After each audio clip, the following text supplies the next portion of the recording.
Welcome to the Real Estate Way to Wealth and Freedom podcast with Jacob Ayers, providing actionable content to help you along your journey to financial freedom through real estate investing.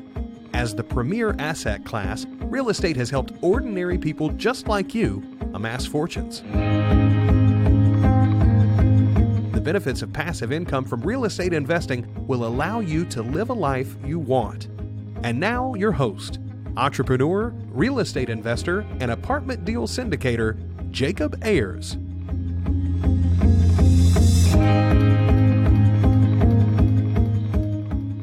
Hi, and welcome to the Real Estate Way to Wealth and Freedom podcast. Hi, I'm your host, Jacob Ayers. Thanks so much for tuning in to this week's episode. I'm so glad you're here. Today, we've got a really excited guest on the show, and that is Matt Manero. Matt is a business owner, entrepreneur, investor, and author, most recently authoring the book, You Need More Money. Well, today we're going to be diving into why you need more money, how to accumulate it, and breaking down the 3 stages of wealth as Matt defines them. So, really excited to have Matt on the show. Without further ado, let's jump into this week's episode.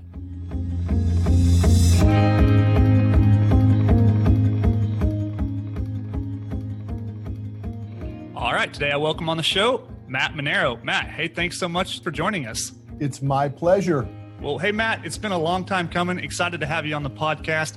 Today, we're going to be talking about all things money, why you need more money, how to accumulate it. But first, before we get into all that, can you kind of tell us a little bit about yourself, how you got started in the world of business, and just your journey up to this point? Yeah, I mean, my journey is just like so many people's journey. I mean, I started from nothing and had a desire to build something. My business is the truck financing business. So when you see a big rig going down the highway, there's a chance that my company did the financing for that truck. So we finance what we call our ideal customer is called a 557, 5 years in business, 5 trucks in their fleet, and a 700 credit score. I think it's a very important takeaway for your audience, especially those that are in business. What is your ideal customer? If it's real estate, what is the ideal property that your skill set sets up for it? Are you a single family flipper? Are you a duplex? Are you a multifamily? Do you want to play point? Do you want to just ride someone else's coattails by investing in a limited partnership? What is your ideal scenario? And we learned very early on, 23 years ago, what our ideal customer was. And we just went out into the marketplace with force and took it. Unfortunately, it took a long time. And I think people don't necessarily know that about my story. I mean, we've been in business 23 years, and I would say the first 10 of those years were hell. The second 5 years were twice as hellacious as the first. And the last 8 have been just absolutely magical. So my story is just like everybody else's, man. Coming from nothing, trying to get my piece of the American pie. Yeah, I love it. Well, today we're going to be talking all things money, Matt. And, quite a while ago, you kind of found out that money is very important. It kind of drives the world. It's what makes the world go around. But in today's society, it seems to be such a taboo topic. So, why do you think it is that money is such a taboo topic, and why should we be talking about it more? Well, I mean, everybody's broke. That's why it's a taboo subject. Listen, in the circle of people that I hang out with, it is not a taboo subject. We talk about money all the time. So people with money are not afraid to talk about money. People without money are terrified to talk about money. That's one of the reasons why they don't have any money. Yeah, well, interesting point there. So, you've recently written a book called You Need More Money. I picked that book up shortly after it's been released, listened to it like 2.5 times now. There's just so many awesome principles that you outline in that. A lot of stuff translates really well to the world of real estate investing. I think a lot of real estate investors out there realize that, they too need more money. So lots of people get started as side hustles, in addition to their day jobs. Like myself, Matt, I'm an engineer by day, working as a real estate investor on the side. So, kind of talk about the importance of money to real estate investors and, kind of how that translates to that world.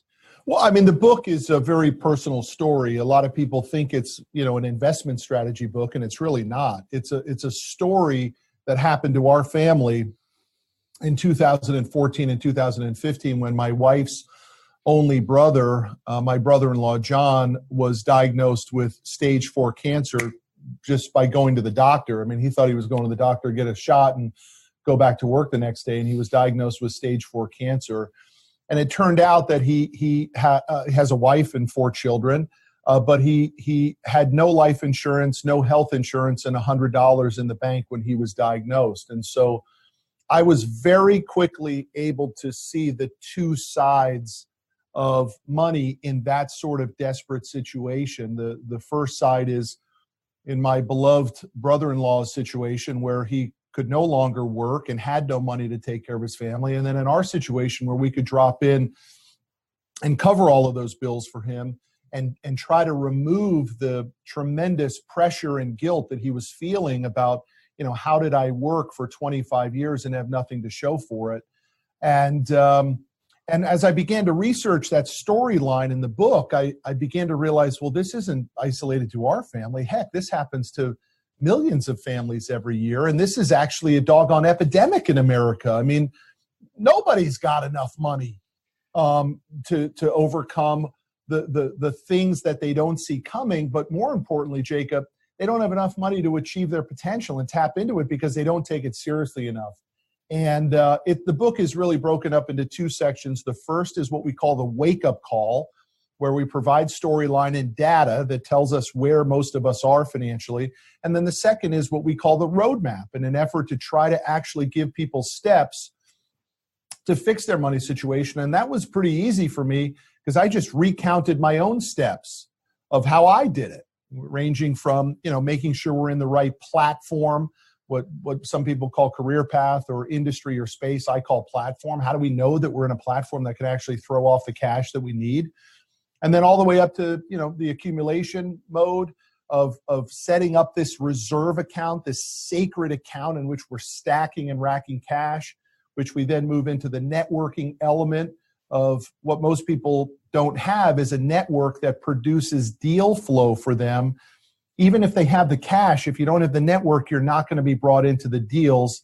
And then once you get the network established, do you really have the courage to start pulling the trigger and investing and putting that money to work? And so those are the 2 sections of the book. I'm grateful for your kind comments on it and for everybody who's been kind enough to read it and buy it and review it. We have hundreds of 5-star reviews on Amazon now, and I'm very proud of that doggone book.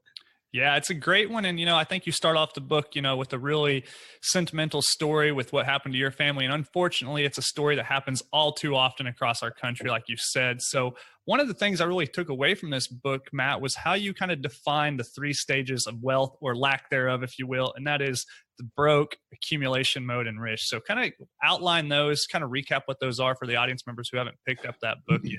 Yeah, you bet. I mean, I do define the 3 stages of wealth as broke, and then in accumulation, and then in rich. Broke, I define in the book, which was something I really wanted to do, was give people milestones of what I thought were real numbers. And that is, if you don't have $50,000 liquid cash sitting in your account, you're broke. And that's a very hard pill for a lot of people to swallow, but in my experience, it's true. Once we get the 50,000, then we move into what I call accumulation mode, where we're really beginning to work our platform. We're skilling up, we're maximizing compensation, we're maximizing value contribution to the marketplace, and we're then taking tokens, money, and we're stacking and racking it into this reserve account, which we can then begin to deploy. And then rich is where it gets a little bit obtuse, because people really need to understand what rich is. And that is through your leading of your own lifestyle by design, Jacob. Are you really connected to your core values and your superpower and what you're really capable of achieving?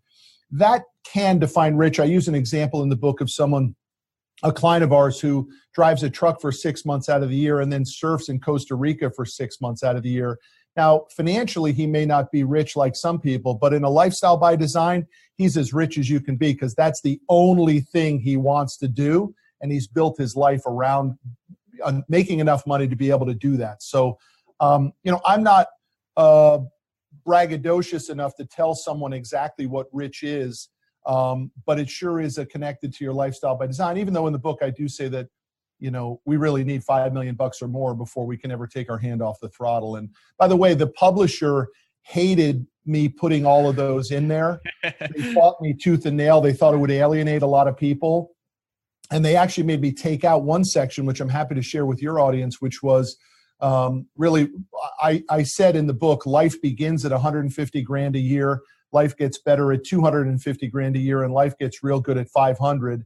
And they made me take that out and said, oh my gosh, everyone will freak out if you say that. So I just say it on podcasts now. Yeah, I like that. Well, you've got an interesting take on personal finances and wealth accumulation. Now, going back to that definition of you're rich, I kind of synonymate that with what I call financial freedom, being able to do what you want when you want, essentially living that lifestyle you've created passively. So, the name of the game here on the Real Estate Way to Wealth and Freedom is obviously achieving financial freedom, building wealth through passive income. So one of the things I really took away from your book too, Matt, is, a lot of real estate investors out there, they want to quit their job. They want to, eventually become full-time and work for themselves. And you say, whoa, maybe that's not the best approach. Maybe being an employer for somebody else is your best approach. So, you don't hear much of that in at least the real estate investing world. So talk about, the risks of going out and working for yourself. Listen, the only reason I made it in business is because I have an incredibly high tolerance for pain. Most people don't have the tolerance for pain that I have. And I'm not saying that to pat myself on the back. It's actually been a detriment most of my life. It actually comes from my upbringing. My real dad split when I was 6 months old. He left my mother and I high and dry. I never saw him or ever heard from him again. And then when my mother remarried, my adopted dad was a very, very harsh guy.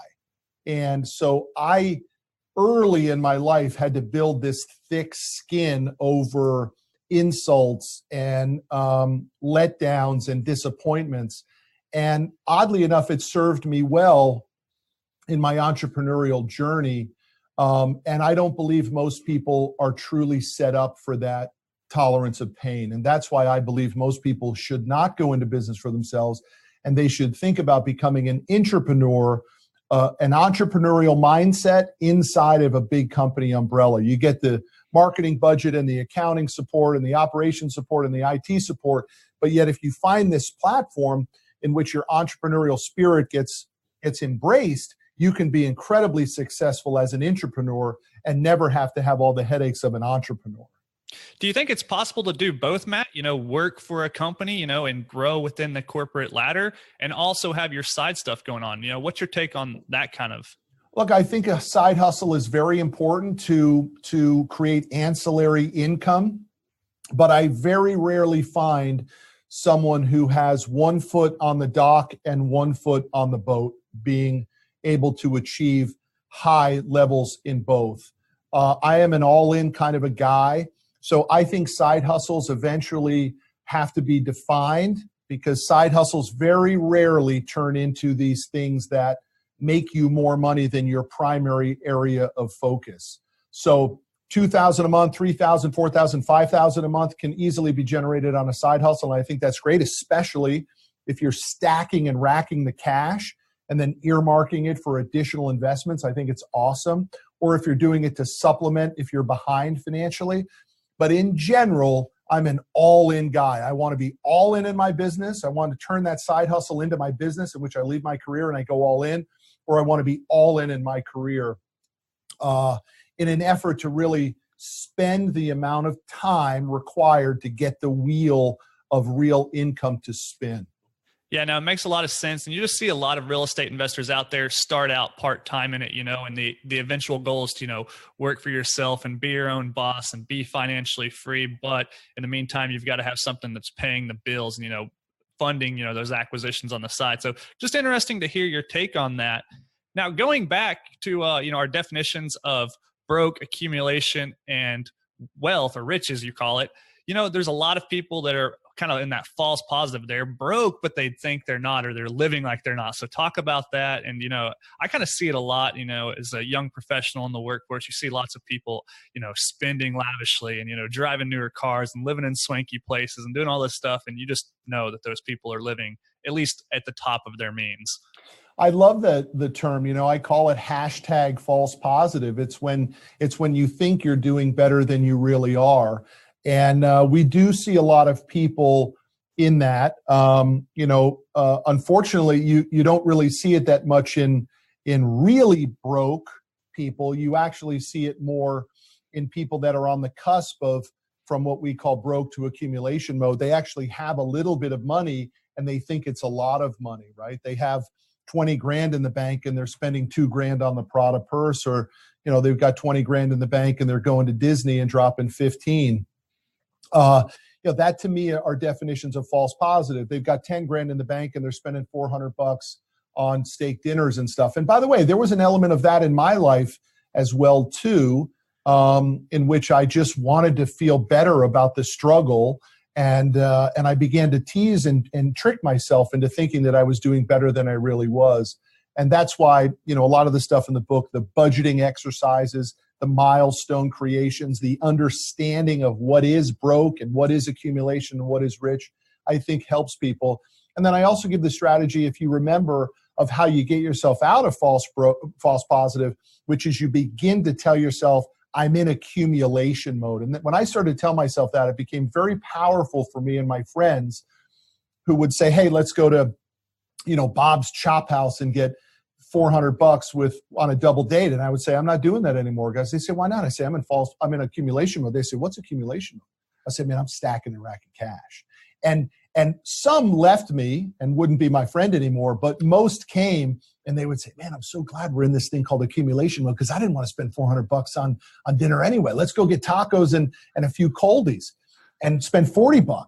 And it's very powerful when you begin to use these terms called I'm in accumulation mode versus trying to live in this thing called false positive. False positive is for losers. Yeah. Well, a lot of people in the upper, middle class are comfortable, and that's kind of a dangerous place to be. If you're comfortable, you kind of get a little complacent. You think you're good, but you're really not. You're maybe just a paycheck or two away from being dead broke. So I think it's important for a lot of people to realize that. And, maybe if you've got that $20,000 in the bank and you can afford that $2,000 Prada purse, like you mentioned, maybe not the best idea. You say kind of keep your foot on the gas. You're not even out of the woods yet. You're just now about to be in that kind of accumulation phase. So, and then once you get in accumulation phase 1, it just sounds cool. Stack and rack sounds awesome. You can gladly go to your buddies and say, hey, I'm not going to that nice dinner. I'm in accumulation mode. I'm stacking and racking cash. And people are like, yeah, sounds good. I like that. Sounds smart. So really like what you've come up with there. Thank you. Yeah. They are power statements that make it very difficult for someone to fight you against it, right? Well, why are you in accumulation mode? Dude, I'm stacking and racking cash. Don't you want to do that too? No, I want to go and, piss off all my money. Really? Well, dude, you're probably not a guy I want to hang out with anymore, man. I want to hang out with guys that are stacking and racking cash. Yeah, I love it. Well, you've got 5 steps to your lifestyle by design. So kind of walk us through high level what those 5 steps are. Look, the first thing to lifestyle by design is the visualization exercise. It's the creation of the vision. What is it that you want it all to look like? And I don't think I can stress that enough. I don't think most people really understand the power of seeing it before it actually happens.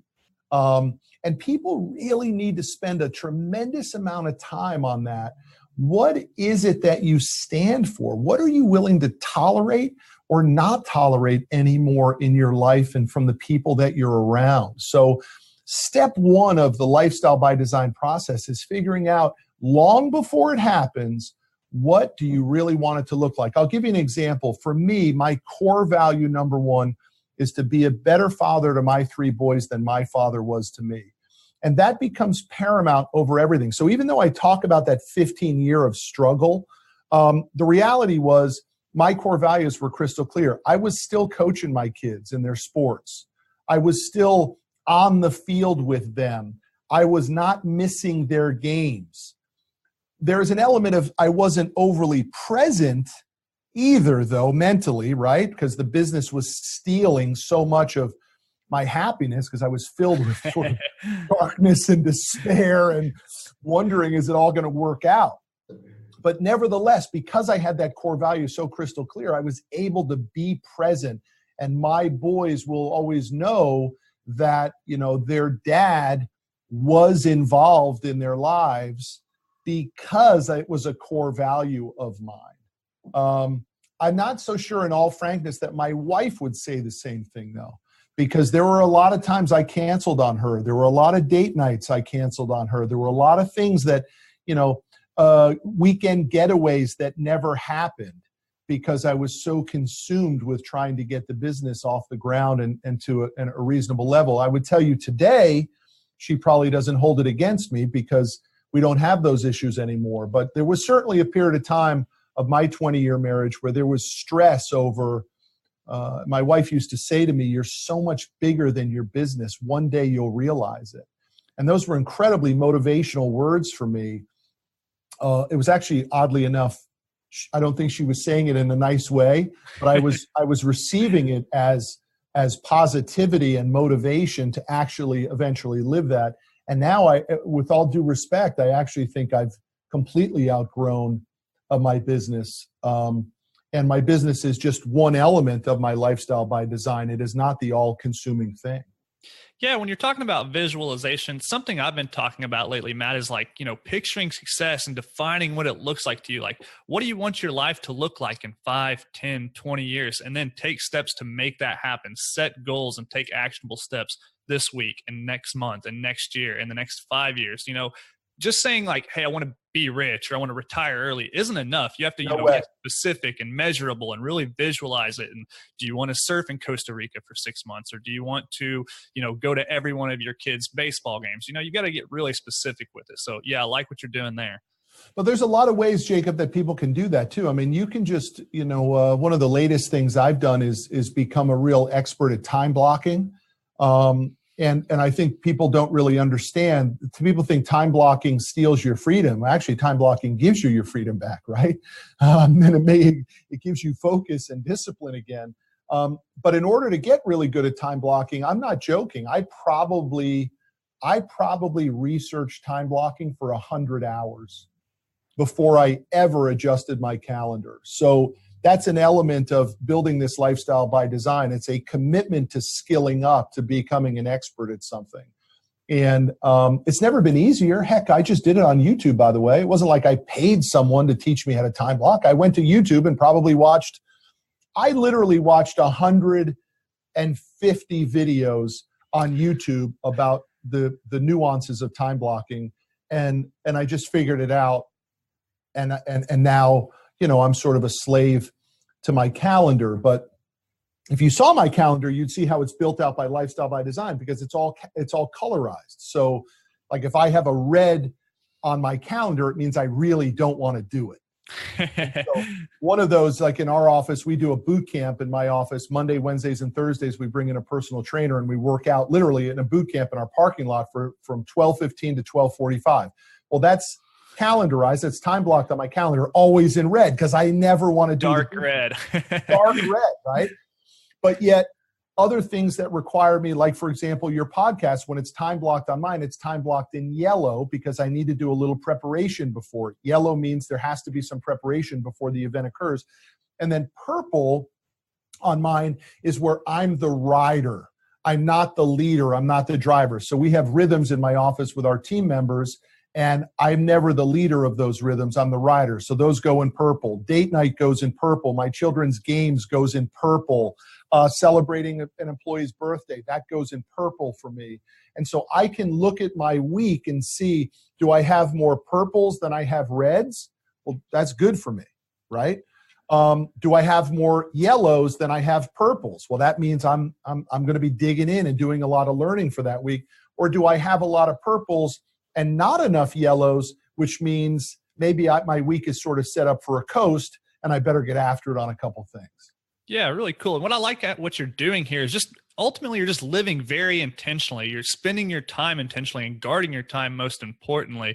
Lots of people just, get pinballed throughout their day. Wake up, brush their teeth, go to work, do what they're told, come home, they're tired, they don't have any drive for any extracurricular things, binge on Netflix. You wake up with a purpose, you go throughout your day with certain tasks. So yeah, I really like that. And I think it's a good takeaway.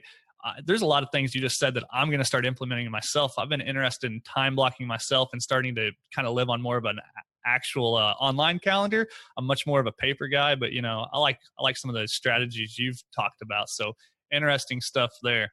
Yeah, thank you. It's been an amazing improvement. And again, I fought it because as kind of a creative guy and a sort of freedom fighter, I thought that it would steal time, and it's done the exact opposite. It's given me the ability to be present in a lot of situations, whereas before I was a little bit at times half-assing it.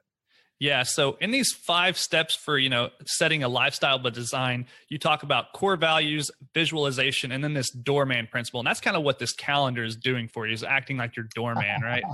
It's absolutely. So I'm so glad you brought that up. That's a concept that was taught to me by my friend Rick Sapio. And the doorman principle is literally as you would see a doorman in front of a fancy high rise. You don't get into that fancy high rise unless you clear the approval of the doorman, right? You got to have something to get past him, whether you're delivering value, whether you're name dropping, whether you're in the club, whatever it is, someone is standing guard of these things that you want. And that's exactly the principle of asking people as they develop their lifestyle design to put this doorman in place, because once somebody gets behind that door, if they're not aligned with those core values or your own like-mindedness, they can wreak havoc on your life, and they can steal from you. You hire the wrong accountant because you didn't have a good doorman or filter in place, they could steal from you. You hire the wrong employee who has litigation at their previous employers that your doorman didn't catch or protect you from. Well, guess what? You may have litigation in your world too. In your real estate example, if you're doing a deal with somebody who's screwed over people previously and you don't have a doorman to filter the core values, you may have just invited them in to steal from you or put you into a bad deal. So the installation of a doorman is so vital to protecting this lifestyle by design that you're working so hard to build. Yeah, I like that. And, there's just so many ways that your time can get stolen from you throughout the day. So, having that calendar kind of helps. But going back to those core principles, what are you going to guard your time against? How are you going to, spend your time? And, what do you kind of want your day, week, month, even life to look like? So, yeah, I really like the concept there. So, next thing you talk about is goal setting. And, this is one of my favorite topics. I'm a big goal-oriented guy. I write my goals down every day from our, mutual buddy, Grant Cardone, and his 10X plan is kind of where I got that habit picked up from. So, talk about the importance of goal setting and how it's had an impact in your success. Yeah, I mean, the biggest goal that I ever set was building the company to $100 million a year. I don't know where that 100 million came from. It was just sort of a random number, which I think is an important element of goal setting. They don't really necessarily have to have this predefined roadmap, right? I mean, you can just come up with these crazy things. I know one of yours is to have $10 million in real estate holdings by 2020, right? Yes. Congratulations, dude. I don't need to know whether 10 million is attainable or realistic. It don't matter to me. You just got the goal down. Now you know what the top of the hill is, and we've got to really push to achieve it. The downside is most people set goals that are way too low, because human nature, what people need to understand about human nature, Jacob, is that we are hill climbers. We will climb hills. We do want to achieve innately. And the downside is we establish hills that are really very small. And when we get there, we're like, man, I should have climbed a bigger hill. It should have been bigger. For me, it was 18 years to get our company to $36 million a year and 18 months to get it to 100. That's awesome. And why did it take me 18 years? Why didn't it take me 18 months when I started it? Because I didn't have real goals. I didn't have a roadmap. I didn't have core values. Hell, I went to cooking school, for God's sakes, right? I wasn't in the truck financing, degree business, if there is even such a, I had to figure it all out. And because of lack of goal setting, it extended the time required for me to achieve it. So the goal setting piece is massive, man. Do you think that ultimately came down to just changing your mindset? Yeah, look, people think change is difficult, and it's not. Change can happen in an instant. It's just a matter of the decision. What people, I mean, you can just go through examples of people who lost weight, or people who quit smoking, or they quit drinking, or drugs even for that matter, or certainly those that changed their financial situation. It always starts with a decision, and usually it's those that make instantaneous decisions that achieve the change. The change decisions that drag on just usually don't stick. Change is not difficult. It can occur in an instant. Yeah, interesting. And, that's a good point. One thing I kind of talk about are, people overestimate what they can do in a year. Sorry, underestimate what they can do in a year and overestimate what they can do. I had that right to begin with. Yeah, in a decade, right? So, one of those examples are New Year's resolutions. People, they don't always have a good reason for why they're going to execute a New Year's resolution. It's just January 1st, I'm going to start getting on the treadmill. And that lasts until January 20th and, fizzles away. So, look, I say it in my first book, The Grit, that your mama had it wrong when she told you the first step matters. The first step doesn't matter at all. It's totally irrelevant. What matters is the fifth and the sixth and the seventh and the eighth step.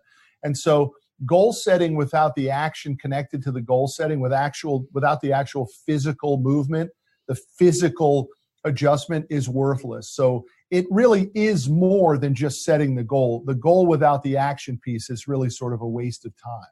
Yeah, it's kind of like where the rubber meets the road, right? Talk is cheap. Yeah, I love it. Well, Matt, certainly talk is not cheap in your world. You're acting and out there doing all the things you preach. Man, I just really have a lot of respect for, the content you delivered in You Need More Money book. It's a great book. I think all the audience members ought to go pick it up. I've been pushing it to all my inner circle of friends recently. So they'll hear this podcast come out and say, oh man, so I hope they've read it by this time. Well, Matt, it's been a lot of fun talking about the book. As we're wrapping up here, we've got a lightning round, just a series of questions we ask every one of our guests. Are you up for it? Totally. All right. Well, the first question will kind of tailor towards business and not so much real estate investing. But, what would you say was your biggest hurdle getting started in the world of business? And then what did you do to overcome it? Yeah, I was my own worst enemy. There's no question about it. I had a lot of self-esteem issues. I didn't think that I was worthy of getting connected to networks or mentors. And so I waited way too long to ask for help. And I should have been trying to put myself into the right circles very early on, but I didn't. I mean, if you listen to Napoleon Hill, Think and Grow Rich, and his interviews from Andrew Carnegie, it really is the definitive purpose is Andrew Carnegie's number one rule of success. The second is the ability to put yourself in an accountability group and to find a group of people that hold you accountable to reaching your potential. And I didn't do that. So without question, it is my number one regret that I didn't look at myself as worthy of being connected to other successful people. Huge mistake. Yeah, it's interesting. Well, do you have a personal habit that contributes to your success now?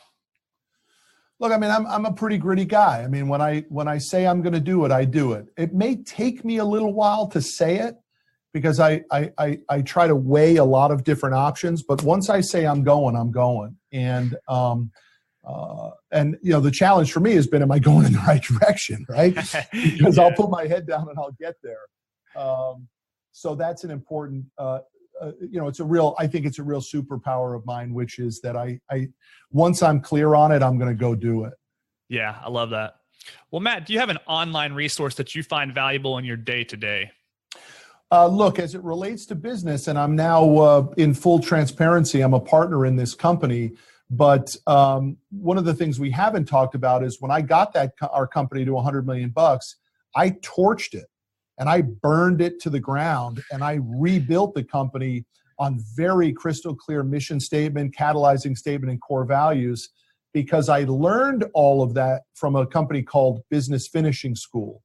And again, in full transparency, I own now 50% of Business Finishing School because I love the content so much that I bought half of the company. But I would highly recommend people look into Business Finishing School, go to businessfinishingschool.com and learn the type of content that we push out, the roadmap that we deliver, whether you're like me who sort of built a big screwed up business or you're just getting started. The foundational principles of Business Finishing School are incredible. My partner in that business is Rick Sapio, who taught me the Doorman Principle. The Doorman Principle comes out of business finishing school.